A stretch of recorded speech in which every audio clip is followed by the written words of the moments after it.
दौलताबाद प्रकरणात काँग्रेस नेत्यांनी घेतली पोलीस आयुक्तांची भेट।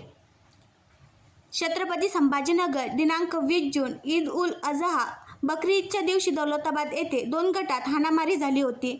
या घटनेत एका गटातील 3 ते 4 लोक जखमी झाले होते। दोन्ही गटातील एक दुसऱ्यांविरोधात या प्रकरणात गुन्हा दाखल केला आहे, परंतु एकाच गटातील 13 जणांना अटक करण्यात आली असल्याने काँग्रेसचे शहराध्यक्ष युसूफ शेख यांच्या नेतृत्वाखाली शिष्टमंडळाने पोलीस आयुक्त संदीप पाटील यांची भेट घेऊन दोषींवर कारवाई करा, परंतु एकतर्फी कारवाई नका करू, कोणावर अन्याय होईल जे या घटनेत नव्हते त्यांना अटक करू नका, अशी विनंती यावेळी काँग्रेसने केली आहे। पोलीस आयुक्तांनी आश्वासन दिले की जे दोषी असेल त्यांच्यावरच कारवाई केली जाईल। या प्रसंगी पोलीस उपायुक्त नितीन बगाटे, प्रवक्ते मसरूर खान, अनीस पटेल, मोईन इनामदार व अन्य पदाधिकारी उपस्थित होते। आणखी नवीन व्हिडिओ पाहण्यासाठी आमच्या देशमुख एक्सप्रेस न्यूज चॅनलला सबस्क्राईब करा, लाईक करा आणि शेअर करा।